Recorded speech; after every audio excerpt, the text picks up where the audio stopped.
Bismillahirrahmanirrahim. Assalamualaikum warahmatullahi wabarakatuh. Alhamdulillah. Nahmaduhu wa nasta'inuhu wa nasta'dinuh. Wa na'udzu billahi min shururi anfusina wa min sayyiati a'malina. May yahdihillahu fala mudilla lahu wa may yudlil fala hadiya lahu. أشهد أن لا إله إلا الله وحده لا شريك له وأشهد أن محمدا عبده الله ورسوله وصفيه وخليله وخيرته من خلقه وعلى آله وأصحابه ومن سار على نهجه إلى يوم الدين أما بعد. معاشر المسلمين والمسلمات والجماعة المؤمنين الله سبحانه وتعالى. Alhamdulillah pada malam hari ini di ba'da maghrib Allah Subhanahu wa taala kembali mempertemukan kita di hari atau di sore hari yang penuh dengan berkah dan nikmat dari Allah Subhanahu wa taala berupa diturunkannya hujan yang mudah-mudahan hujan ini akan memberikan manfaat bagi diri kita, amin ya rabbal alamin. Hari ini kita sudah di malam yang ke-6 atau malam ke-7 dari bulan Muharram. Sedikit mengingatkan untuk tidak melewatkan puasa di bulan Muharram pada tanggal 9 dan 10 serta 11 jika ingin melakukan. Tetapi yang minimal adalah puasa tanggal 9 dan 10 minimal. Jadi kalau mau digenapkan 9, 10, 11 menurut pendapat para ulama itu adalah gambaran yang terkomplit. Tetapi seminim-minimnya adalah puasa di tanggal 10-nya saja, seminim-minimnya. Oleh karena mudah-mudahan Allah berikan kita kekuatan iman dan Islam serta kesehatan badan sehingga kita bisa menyempurnakan ibadah-ibadah kita di bulan Muharram ini. Amin ya rabbal alamin. Masyaallah, hadirin para jamaah yang dimuliakan Allah Subhanahu wa taala. Malam hari ini kita akan bersama sebuah kisah peperangan yang dimana perang ini dikatakan oleh para ahli sejarah adalah perang pertama dengan kekuatan terbesar yang dimiliki oleh kaum muslimin dengan musuh yang memiliki dua hal. Yang pertama, perang ini adalah perang pertama di mana kaum muslimin berhadapan dengan bangsa Eropa. Kemarin kan kisahnya perang cuma melawan orang-orang kafir Quraisy. Kafir Quraisy sudah mulai menyerah, bahkan menyatakan berat untuk menaklukkan Muhammad SAW dan para sahabatnya, sehingga kemudian mereka membuka koalisi mencoba untuk merusak pertahanan Madinah melalui orang-orang munafik yang kemudian membuka komunikasi dengan orang Yahudi, sehingga terjadilah perang-perang seperti Bani Nadir, Bani Mustalik, kemudian perang Dzatul Riqa dan kemudian perang Bani Quraidah. Tetapi semuanya pun gagal. Dan tinggal lawan yang selanjutnya, dan ini adalah peperangan pertama terbesar. Yang pertama, jumlahnya fantastis. Heraklius, raja Romawi, di perang kota ini saja mengerahkan 100.000 pasukan. Ditambah pasukan koalisi sekutu, yang dimana pasukan sekutu ini terdiri dari beberapa suku yang mereka memiliki ikatan kuat dengan Romawi, dan mereka rata-rata suku yang berada di negeri Syam, suku Arab, bangsa Arab yang berada di negeri Syam. Contohnya adalah suku Lahm, Juzam, Balqin, Bahra, dan Bali. Bukan Bali Banyuwangi, ini Bali. Ini ada sekitar 4 kabilah yang berada di kota Busra. Busra ini nanti kita akan teringat dengan kisah masa kecilnya Rasulullah SAW ketika beliau diajak pergi berdagang bersama pamannya Abu Thalib. Ketika itu sampai di kota Busra, dan di kota itu ada seorang pendeta. Siapa namanya? Lupa. Pendeta Buhairah. Seorang pendeta yang bernama Buhairah, yang dimana Buhairah menanti-nanti, menunggu kedatangan kafilah dagang dari Mekah, yang dimana di dalam kafilah dagang itu ada rombongan dari Quraisy, dan dari Quraisy itu juga di bawahnya ada rombongan dari Bani Abdul Muttalib. Untuk beda tempat. Udah husnudon aja. Empat. Apa gara-gara hujan? Jadi kota Busra ini bukan Basra, bukan Busra, dan tidak menggunakan shin dan pakai sad, Busra. Ini kota ini letaknya ada di pinggiran negeri Syam. Dalam riwayat dikatakan kalau hari ini mungkin itu berada di Yordania, mungkin. Dan ini kembali lagi ketika Rasulullah SAW melakukan peperangan ini, perang ini terjadi di kota Busra. Heraklius, raja Romawi, itu membawa 100.000 plus bantuan pasukan 100.000. Berarti berapa? 200.000. Sementara kaum muslimin pasukannya udah mentok, nggak lebih nggak kurang, cuma punya 10.000 pasukan. Udah nggak ada lagi. Di Madinah udah keluar semua. Hanya orang-orang ashabul a'dzar yang punya udzur, sakit, tua, perempuan. Dan 10.000 ini nanti akan membawa amanat penunjukan dari Rasulullah SAW dalam perang ini, yang dimana akan kita temukan kisah kepahlawanan seorang Khalid bin Walid. Dan dari sinilah nanti kita akan dengar pertama kali gelar Saifullah yang Maslul, pedang Allah yang terhunus itu disematkan kepada Khalid bin Walid ketika perang Mu'tah. Jadi kisah itu, gelar yang dikatakan Saifullah yang Maslul, pedang Allah yang terhunus itu terjadi di perang Mu'tah. Tetapi asal mulanya yang ditentukan oleh Rasulullah menjadi pembawa panji. Kalau panglima itu Rasulullah, tetapi yang membawa panji menang waktu itu yang ditentukan adalah yang pertama Zaid bin Harithah. Ini sahabat penting yang dulu pernah mendampingi Rasulullah ketika pergi ke Taif. Yang kedua adalah sepupunya Rasulullah yang bernama Ja'far bin Abi Thalib. Ja'far, yang kemudian nanti akan ada kisah.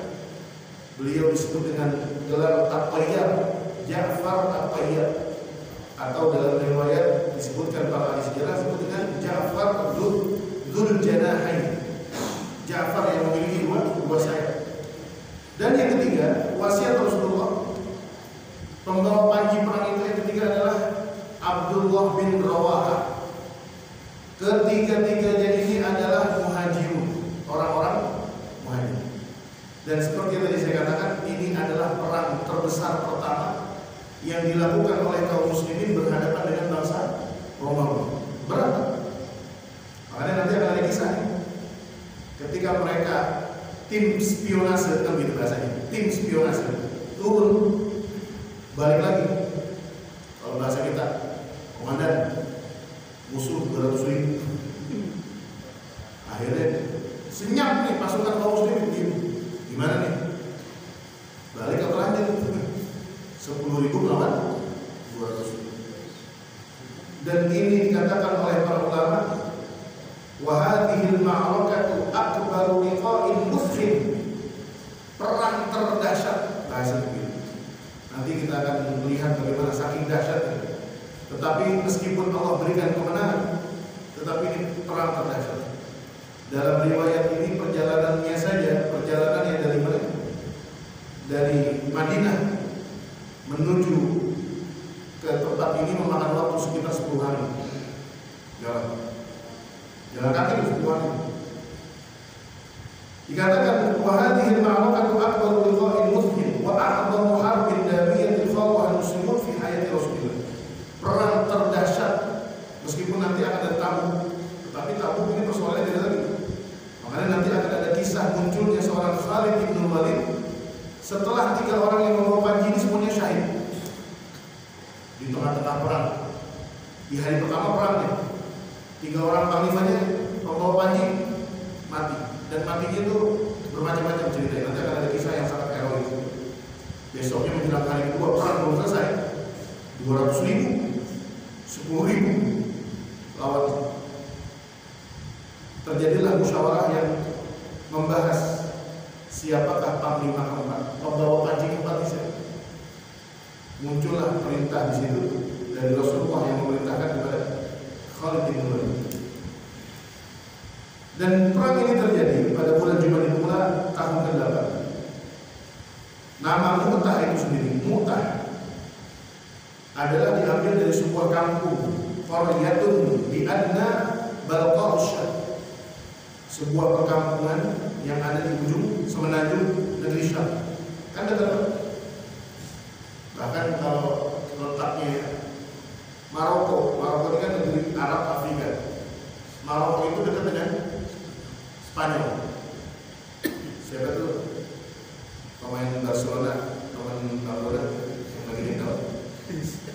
Yamal. Oh ya, Lamin Yamal. Nah, yang dulu main bola di sini. Lamin Yamal kan darahnya darah Maroko. Siapa? Oh itu bukan Jerman kan? Ya, Lamin Yamal. Ini kan kadang-kadang, dan saya baru tahu ketika waktu saya berziarah atau kunjungan ke dakwah ke Inggris itu, ternyata dulu tahun 90-an itu fatwanya umat Islam di Eropa itu menginduk Maroko dulu karena kedekatan teritorial. Mataharinya hampir mirip, waktu sholatnya hampir mirip. Tapi sekarang di Eropa, dataran Eropa sudah mulai banyak lembaga-lembaga ulama karena jumlah mualafnya makin bertambah. Sementara ini negeri Syam berbatasan langsung dengan Eropa. Jadi sangat dekat. Makanya warna kulit orang-orang Syam itu berbeda dengan warna kulitnya orang-orang Jazirah Arab. Jadi Hijaz dengan Syam itu memiliki perbedaan. Kalau orang Hijaz itu lebih cenderung sama kayak kita ini, sama mata. Bahkan ada yang lebih gelap lagi. Tapi kalau negeri Syam, Yordan, Lebanon, Palestina, terus Palestina, Yordan, Syria, Lebanon itu lebih cenderung putih karena memiliki garis irisan dengan Eropa. Bainaha wa baina Baitul Maqdis marhala, dan ini adalah perang yang letaknya dekat sekali dengan Baitul Maqdis. Cuma marhala itu kurang lebih berapa ratus kilo, dekat. Ya. Adapun sebabnya, pemantiknya dikatakan dalam kitab ini wasabu hadhihi al-ma'rakah anna Rasulullah sallallahu alaihi wasallam ba'atha al-Harith bin Umair al-Asdi. Rasulullah semula tidak menghendaki perang dengan Heropius, tetapi waktu itu Rasulullah sallallahu alaihi wasallam mengirimkan surat. Sebagaimana yang kita ketahui, surat yang dikirimkan Rasulullah adalah surat ajakan untuk masuk Islam. Ini ajakan damai, penuh kedamaian. Kalau mereka tidak mau masuk Islam, mereka kemudian bersepakat menjadi sekutunya kaum muslimin, tetapi dengan syarat dan ketentuan yang berlaku. Diutuslah seorang sahabat yang bernama Al-Harith bin Umair al-Asdi. Kalau dari namanya Al-Asdi ini orang Ansor. Membawa surat dari Rasulullah SAW kepada penguasa kota Busra. Ini ada penguasa. Dan penguasa kota Busra ini adalah loyalisnya Heropius. Jadi kalau bahasa sekarang itu persemakmurannya Romawi. Tetapi ketika Al-Harits bin Umair datang, kalau dulu istilahnya, kalau ada utusan seseorang meskipun berbeda keyakinan kemudian diterima dengan baik, bahkan dihormati dan kemudian tinggal di situ beberapa hari dan pulang membawa hadiah, berarti yang menerima surat ini menghargai orang yang mengirimkan surat. Tapi ternyata yang terjadi bukan seperti itu. Al-Harits bin Umair ketika datang diterima, palanya dipegang. Wow, ini surat dikirim balik, berita yang tertulis apa? Al-Harits mati ditunggang. Fa'arada lahu Syurahbil bin Amr al-Ghassan. Ada seorang, bahasanya staf kerajaan, yang bernama Syurahbil bin Amr al-Ghassan. Dia ini dulu pernah berada di barisan atau bekerja di barisan isi penguasa Busra. Ketika dia datang dan dimasukkan ke istana sang penguasa, ternyata ini orang telah diringkus, sahabat Al-Harits diringkus, tsumma qaddamahu fa daraba, dibawa ke dalam istana dan kemudian malah mati. Dan dulu punya kepastian. Jadi kalau utusan kita dibunuh berarti artinya orang ini ngajak perang. Dari situlah kemudian Rasulullah SAW memberikan seruan kepada kaum muslimin untuk melakukan perang. Dan waktu itu dalam riwayat yang disebutkan pertama kali disiapkan adalah hanya 3.000 pasukan. Hanya 3.000 pasukan. Dan ini adalah jumlah yang waktu itu belum tersedia semua. Wa huwa akbarul jayshil islami lam yajtami' qabla dzalika illa fi ghazwatil Ahzab. Selain perang ini, pasukan terbesar itu perang Ahzab. Makanya 3.000 ini berada sampai kemudian dikumpulkanlah, dicicil perlahan-lahan perkumpulan pasukan. Dari sinilah kemudian Rasulullah SAW menentukan sebuah wasiat dan pernyataan Rasulullah yang mengatakan in qutila Zaidun fa Ja'far. Kalau Zaid bin Harithah sampai panji nanti terbunuh, maka panji itu harus dipindahkan, dibawa oleh seorang bernama Ja'far bin Abu Thalib. Wa in qutil Ja'far, kalaupun Ja'far terbunuh, fa Abdullah bin Rawahah, maka selanjutnya adalah Abdullah bin Rawahah. Ini 3. Dan kemudian Rasulullah SAW aqada lahum liwa'un abyad, diberikan kepada mereka panji berwarna putih. Wa dafa'ahu ila Zaid bin Harithah, dan orang pertama yang membawa panji itu adalah Zaid bin Harithah. Ketika mereka berangkat, Rasulullah SAW berpesan dengan pesan, uzu bismillah, berperanglah dengan menyebut nama Allah, fi sabilillah, di atas jalan Allah. Man kafara billah, kepada mereka yang kufur kepada Allah.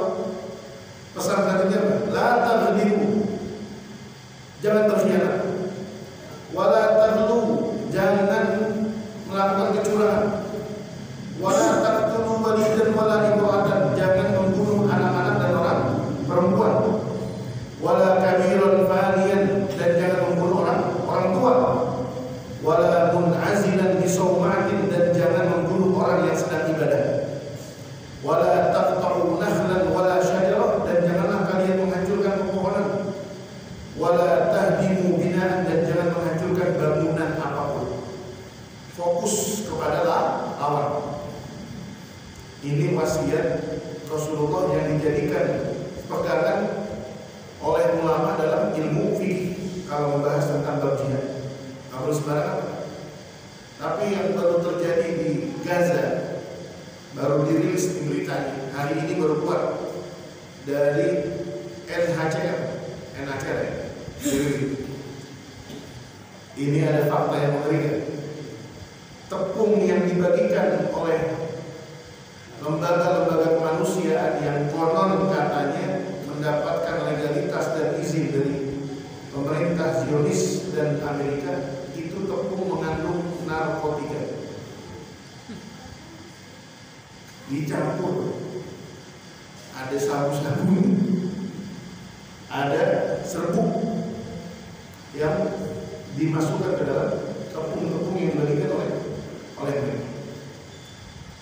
Luar luar biasa, dahsyat. Kalau perang di dalam Islam seperti kita bahas, mulainya kalau matahari sudah meninggi, duha, lalu perang. Selesai kapan? Menjelang maghrib harus selesai. Menang nggak menang selesai. Besok lagi lagi.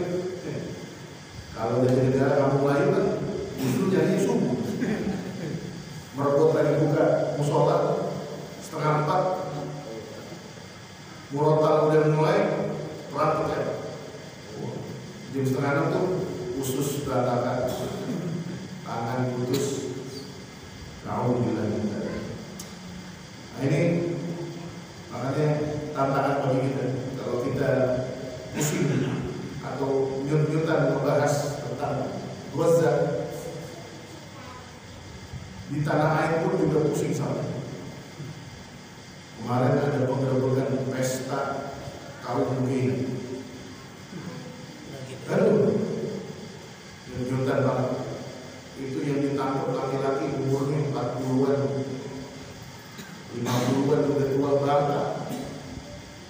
Masya Allah, mudah-mudahan Allah jaga para aparat pemerintahan, aparat Polri, mudah-mudahan tegak lurus menjaga NKRI. Ini mereka luar biasa. Belumlah nanti persoalan-persoalan kenakalan remaja, perundungan di sekolah, bullying, game online, judi online, jadi perlu sinergi. Kemarin semalam saya rapat, ada undangan rapat di RW, diundang datang saya, bahas tentang masalah lingkungan saya. Di situ datang Pak RMK, Ketua RW, para RT datang, Ketua DKR datang, pengurus-pengurus legislatif, membahas tentang bagaimana menanggulangi kenakalan remaja di tingkat RW. Mau nggak mau harus bersinergi, jangan ditumpahkan hanya kepada satu pihak, jangan dititipkan kepada manusia. Kadang kita udah merasa dia aman ngaji mau ustad, udah aktif di masjid, belum tentu juga. Makanya ditutup, meletak lagi ustad, guru ngaji, pelaku pelecehan seksual. Yo, saya bilang ini umat kapan beres ya? Ibarat orang tuh kalau punya badan, ginjalnya sehat, pankreasnya ngadu. Ntar pankreasnya itu enak, lambungnya ngamuk. Dia harus sinergi, harus melakukan upaya bersama. Orang tuanya juga harus semangat membina keluarga, para RT, para RW, LMK, ustadz-ustadznya, ustadzanya, guru ngaji, majelis taklim, bahkan karang taruna sekalipun semuanya harus punya frekuensi yang sama. Karena kalau enggak begitu, kebocoran nanti akan ada masalah. Jangan mengatakan pokoknya kalau majelis taklim ramai, semarak, di mana-mana ada pengajian, insya Allah permasalahan masyarakat selesai. Iya, kalau yang ngaji semuanya.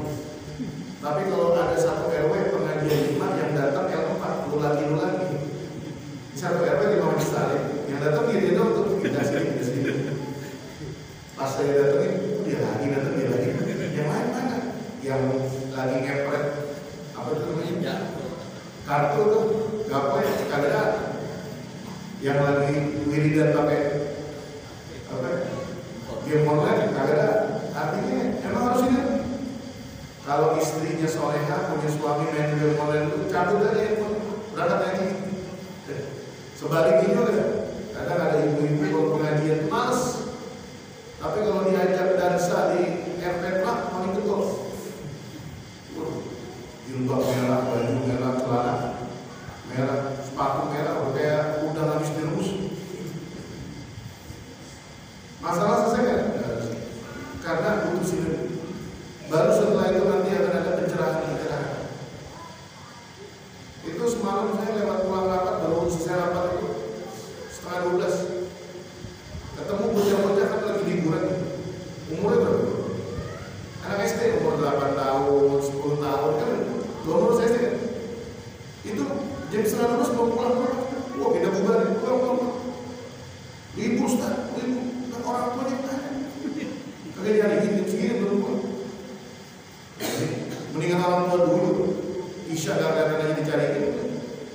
takut diambil sama kalau mewah.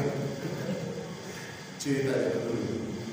Oke, kembali kepada wasiat Rasulullah. Orang tua, anak-anak, perempuan yang lagi ibadah aja nggak boleh diajak. Gaza hari ini jangankan masjid, rumah sakit aja habis, rumah sakit habis. Nauzubillah. Nah, ketika ditentukan 3 nama ini, siapa tadi? Zaid bin Harithah, Ja'far bin Abu Thalib, dan yang ketiga Abdullah bin Rawaha. Ini 3 nih sahabat-sahabat senior yang memiliki bekal leadership, kepemimpinan yang bagus. Ketika pasukan bersiap untuk meninggalkan kota Madinah, ada sebuah peristiwa dikisahkan. Sahabat Abdullah bin Rawaha ketika pasukan sudah berada di atas tunggangannya dan ingin beranjak meninggalkan kota Madinah, terlihat Abdullah bin Rawaha ini menangis dengan sendunya, menangis dengan dahsyat, nangis. Nggak biasanya beliau menangis. Biasanya kalau perang itu wajahnya mustabsyir, wajahnya itu penuh dengan semangat bahagia. Tapi untuk kali ini,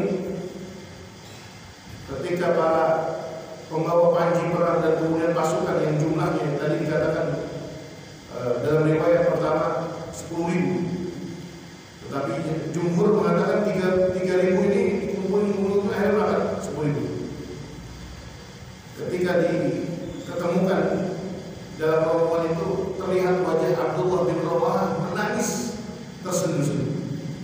Kemudian bertanyalah para sahabat kepada beliau, faqalu ma yubkika ya Abdullah, apa yang membuat dirimu menangis? Maka Abdullah bin Rawaha menjawab, wallahi ma biya hubbud dunya, tangisanku ini bukan karena aku terlalu cinta dengan dunia, artinya bukan karena berat bagi dunia. Wala sibabatan bikum, bukanlah juga sebagai aksi cengeng. Sibabah itu bahasa kita cengeng, kolokan, kekanak-kanakan. Walakinnani sami'tu Rasulullah sallallahu alaihi wasallam yaqra'u ayatan min kitabillah yadhkur fiha an-nar. Tetapi tadi Rasulullah membacakan sebuah ayat, dan ayat itu menyebutkan di dalamnya tentang cerita neraka. Dan ayat itu berbunyi, wa in minkum illa wariduha kana 'ala rabbika hatman maqdiya, dalam surat Maryam. Sesungguhnya kalian itu akan bertemu dengan yang namanya neraka. Kana 'ala rabbika hatman maqdiya, dan bagi Allah itu sangat mudah. Ketika orang yang ahli maksiat di dunia diceburkan ke dalam neraka, itu bagi Allah sangat mudah. Di situ malah justru orang lagi sibuk main berangkat jihad, Abdullah bin Rawaha malah mikirin, ya Allah, tak kira-kira kita masuk surga atau neraka. Padahal udah mau melakukan sebuah amalan besar. Segitu lembutnya hati Abdullah bin Rawaha. Seperti yang pernah kita bahas tentang sahabat Abu Bakar As-Siddiq. Abu Bakar ketika dulu awal permulaan Islam, dengan duitnya yang banyak itu hartanya, dia merdekain budak, dia merdekain yang lagi sisa, saya beli merdekain. Sampai datang ayahnya Abu Bakar yang bernama siapa? Utsman dalam riwayat, atau dalam riwayat ini Abu Quhafah. Bertanya nih sang ayah kepada siapa? Kepada Abu Bakar. Abu Bakar, ente ngapain?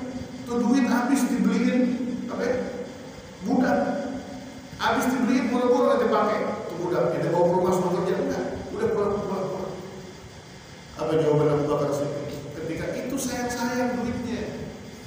Tapi jawaban sang Abu Bakar yang memiliki POV, point of view, ternyata pandangan-pandangan ahli surga itu berbeda. Apa kata Abu Bakar Siddiq? Wallahi lastu ashtarihim, saya tidak sedang membeli mereka. Walakinnani ishtaraitu nafsi minan nar, saya sedang membebaskan diri saya daripada api. Kadang kita itu kalau lagi malas-malas ibadah, gini berangkat ke masjid sholat subuh, kadang apalagi kalau pulang kita udah malam, bangun padahal udah bunyi tuh alarm dari jam 4, udah teriak-teriak tuh alarm, berangkat 4:30 tuh masih pulas. Sekarang azan 4.39. Pas azan baru ngap-ngapan gitu. Memang harus memaksakan. Dalam kondisi sehat kita tetap sholat, dalam kondisi tidak sehat pun kita tetap sholat. Nilai-nilai seperti itulah kadang yang membuat keistiqomahan kita itu dipandang oleh Allah Subhanahu wa Ta'ala. Kayak kita kadang ngaji di baca Quran sehari dapat sejuz, 2 juz. Kalau lagi sibuk mungkin turun dapat sejuz. Sibuk banget, jangan sampai kagak baca Quran. Diusahain selembar, 2 lembar. Syukur-syukur bisa lebih daripada itu. Kenapa? Karena sifat-sifat orang yang dicintai Allah Subhanahu wa Ta'ala ini dia tidak akan berubah. Dia tidak akan berubah. Dalam kondisi longgar, lapang, dia ibadahnya maksimal. Kondisi sempit pun dia tetap beribadah meskipun keadaannya berkurang. Dulu kita jadi orang kaya, misalnya Bapak pengen jadi orang kaya, dulu infaknya sehari sejuta. Duit mana? Ketemu orang bagi 20.000, habis sejuta. Kalau sebulan berarti 30. Ketika hidupnya nggak lagi kaya, ya minimal sehari goceng kan keluar. Keistiqomahan sudah. Ketika ditanya, walakinnani sami'tu Rasulullah, dia tersentuh dengan ayat wa in minkum illa wariduha kana 'ala rabbika hatman maqdiya. Kata Abdullah bin Rawah, gimana nasib saya? Kalau semua orang kita bakal diuji dengan neraka, ini gimana dengan saya? Padahal ini beliau lagi mau pergi berjihad. Kan mestinya yang nangis sendiri saja. Yang pada mau pergi ke orkes dangdut. Yang lagi mau maksiat, mikir ya Allah. Gimana dia ntar ketemu neraka? Nah itu kan mesti itu. Tapi ini beliau saking bersihnya di hati. Mau pergi jihad, mau pergi berperang aja begitu. Ya Allah, itu langsung surga makanya. Luar biasa.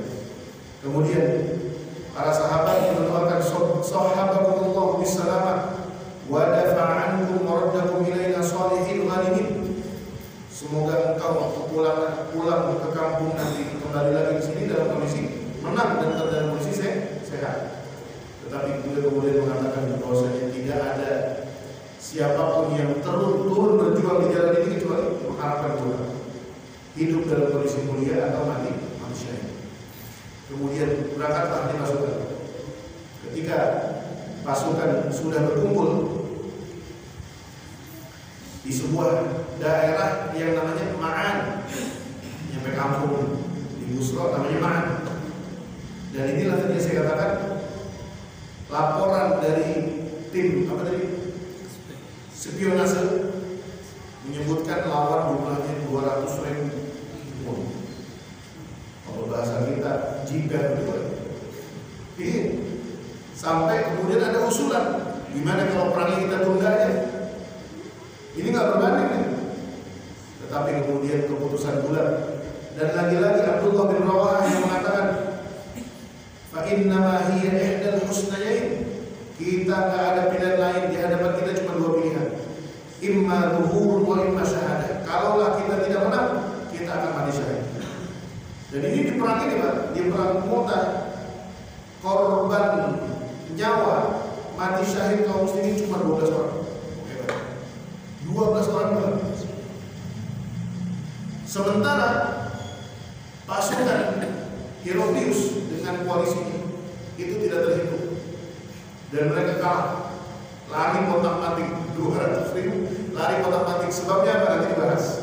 Bagaimana kecerdasan seorang Khalid bin Walid yang menjadi panglima keempat. 1, 2, 3 mati semua nih, syahid. Besok hari kedua kaum muslimin rapat. Yang pertama Zaid bin Harithah berperang, mati, syahid. Dibawa panjinya oleh siapa? Yang kedua Ja'far bin Abi Thalib. Ja'far bin Abi Thalib baru pegang panji, perang masuk, tangan kanannya putus Pak. Kena sabetan pedang yang ditempa sama peluru. Bukan. Mungkin zaman dulu pedang-pedangnya dahsyat. Terus beliau pindahkan pancinya ke tangan kiri, dipegang tangan kiri. Panci Panji ini kan tanda, sebagai tanda bukti kalau seandainya pasukan ini masih siap berperang. Sabetan yang berikutnya mengenai tangan kiri, selesailah. Tangan kanan putus, tangan kiri putus, tapi beliau tidak menyerah, beliau tahan. Itu Panji dengan ujung tangannya yang sudah kemana-mana, darah udah putus. Sampai kemudian falam yazal yuqatil wa yuqatil hatta syaqa fi imamil qawmi wa kharra sahih. Sampai kemudian nyungsep, jatuh dari hebat tunggangannya. Faktahama ala farsihi asyaqra fa'aqara. Beliau yang waktu itu Ja'far menggunakan kuda kesayangan yang bernama asyaqra, karena warnanya sedikit rada-rada apa ya bahasa kita tuh, bule-bule ya. Bahasanya sih apa? Kalau bule enggak, warna rambutnya orang bule tiram. Kemudian fa'aqara, mati. Tsumma qatala hatta quti'at yaminuhu fa akhadha rayatan shimalihi. Tangan kanannya putus, tangan kirinya putus. Walam yazal biha hatta quti'at shimaluhu. Sampai terputus. Fahtabulha bi'adadihi. Dia pegang dengan kedua tangannya yang udah enggak ada jarinya. Fadarabahu falam yazal waqi'an iya hatta quti'at. Dan ketika dia bunuh, ada seorang pasukan dari Romawi, inna rumiyan darbahu darbatan qata'athu nisfain. Saking bencinya di pasukan Romawi, dia bunuh di sana si sahabat Ja'far bin Abi Thalib sampai badannya itu hampir terbelah. Badannya hampir terbelah. Wa azabahu bi janahaihi fil jannah. Dan kemudian Allah Subhanahu wa taala kemudian membalas peristiwa ini dengan bagaimana Rasulullah SAW memberikan kabar bahwasanya Ja'far akan menjadi penduduk surga yang memiliki dua sayap dan mendapatkan gelar namanya Ja'far At-Tayyar atau Ja'far bin Nur. Kemudian majulah orang yang ketiga yang membawa panji itu, yaitu Abdullah bin Rawah, dan kemudian Abdullah bin Rawah pun mati syahid di jalan. Sampai kemudian selesailah hari itu. Nggak ada yang menang, nggak ada yang kalah, banding. Dan kemudian terjadi perang yang kedua. Ketika perang kedua itu tidak ada satupun yang berani menjadi panglima, karena tiga orang masih itu, Zaid, Ja'far, dan Abdullah bin Rawah. Sampai kemudian kaum muslimin bermusyawarah, wastalahu ala rajulin minkum, fastalaha an-nasu ala Khalid bin Walid. Pada akhirnya kemudian mereka bersepakat untuk menunjuk Khalid bin Walid menjadi pimpinan perang. Dan kemudian disebutkan dalam kisah ini menggambarkan saking dahsyatnya perang Mu'tah. Ini biar Bang tahu nih, barangkali terinspirasi oleh kisah ini. Perang Mu'tah ini Khalid bin Walid itu sampai kehabisan 9 pedang. Patah, dibawa lagi pedang. Berarti perkiraannya kan satu orang nggak bawa satu pedang. Persis kayak orang jagal. Kalau motor bawa di tas, sapi satu, sapi dua. Kalau udah mulai keset, ganti lagi. Nah ini ketika saya baca kisahnya, laqad inqata'at fi yadi yawmi Mu'tah tis'at asya. Kata Khalid menceritakan, saya di perang Mu'tah itu sampai menghabiskan 9 pedang. Fama baqiya fi yadi illa safihatan yamaniyah. Dan itu pedang 9-9 habis, dan saya cuma punya perisai yang dibuat oleh penempa dari Yaman. Wa fi lafdhin akhar laqad taqa fi yadi yawmi Mu'tah tis'atu asyaf wa sabartu fi yadi safihatan liyamani. Coba bayangin itu. Perang, pedang udah habis tapi tetap berani. Cuma pakai perisai. Dan di kala itulah Khalid bin Walid ketika memimpin perang di akhir peperangan itu, apa yang menyebabkan pasukan Romawi itu tak lari tunggang langgang? Di hari kedua, orang-orang yang yang kemarin di hari pertama mereka berperang, itu yang tadinya berada di depan sebagai front yang terdepan, dia geser, dia masuk ke arah dalam, dan orang-orang yang tadi dalam di luar. Apa kira-kira efek? Ternyata musuh itu sejeli. Mereka itu menghafal wajahnya. Ketika orang-orang yang kemarin di hari pertama perang itu berada di barisan ketiga atau keempat dan sebagainya, ini diputar rolling, yang tengah jadi depan, yang depan jadi tengah. Pasukan Romawi ketika perang hari kedua memberikan aba-aba belakang.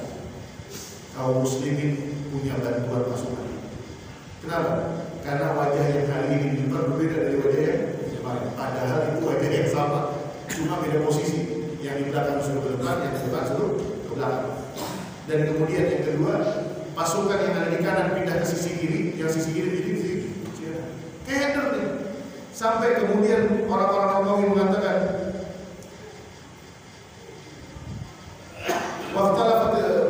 وكان يشعر بمسيس الحاجة إلى مكيدة حربية تلقى الرعب في قلوب الرومان حتى ينجحوا في الانهيار بالmuslimin fi ghairi an yaquma ar-ruman bi harakatil mutlaq. Ternyata kena mental. Waduh, ini pasukan baru nih. Kalau kita perang sekarang nih, bisa jadi kita udah kalah duluan karena kelelahan yang kita miliki. Dan sampai kemudian mereka mengatakan, faqalu ja'ahum madad. Fix bahasa kita. Udah pasti ini adalah pasukan baru yang didapat oleh kaum muslimin. Faru'in wa sara Khalid ba'da an tara al-jishan wa tanawasha sa'atan yata'akhkharu bil muslimin qalilan. Dan ketika mereka sudah mulai masuk ke dalam, siapa itu? Pasukan Romawi. Ini pasukan yang di tengah, kan tadi ada dua sisi, ada tiga sisi, sisi tengah, kanan, kiri. Ini mereka yang berada di belakang diminta untuk mundur, sehingga seakan-akan pasukan ini lari tukang langgar. Padahal yang mereka lakukan apa? Mereka berputar dari sisi tengah, berputar yang dari kanan ke kanan, yang kiri ke kiri. Apa yang mereka lakukan? Mereka menghabisi di dalam. Dan yang lebih hebat lagi, Khalid bin Walid meletakkan satu peleton pasukan yang dipersenjatai dengan pelepah kurma. Tujuannya berapa? Dia mengibas-ibaskan debu di belakang. Ketika debu itu diibaskan, seakan-akan masih banyak lagi pasukan dari arah belakang. Dan inilah yang menyebabkan kepanikan pasukan bangsa Romawi. Dan dari sinilah kemudian pimpinan perang mereka mengumumkan untuk lari mundur, dan akhirnya mereka pulang ke negerinya, tidak melanjutkan perang dengan posisi sebagai orang yang atau pasukan yang mengalami kekalahan. Dalam riwayat yang disebutkan dalam beberapa riwayat, korban syahid dari kaum muslimin itu hanya 12 saja. Dan dampak dari perang ini diantaranya adalah pesan yang sampai kepada negeri-negeri Persia dan lain sebagainya. Karena kalau peristiwa yang akan datang kita bahas adalah penaklukan kota Mekah. Penaklukan kota Mekah itu tidak seberat peristiwa Hudaybiyah. Hudaybiyah udah kita bahas. Kemudian umroh Qadha udah kita bahas. Ketika umroh Qadha pun kita lihat bagaimana Rasulullah membuka pundak-pundakannya. Dan ini sudah menyampaikan pesan dan sinyal kuat kepada bangsa Quraisy. Ditambah dengan kemenangan kaum muslimin di perang Mekah. Insyaallah kita akan bahas pada pertemuan yang akan datang, yaitu tentang perang atau penaklukan kota Mekah. Wallahu a'lam bishawab. Wassallallahu ala nabiyyina Muhammadin wa ala alihi wa sahbihi wasallam. Walhamdulillahi rabbil alamin. Assalamualaikum warahmatullahi wabarakatuh.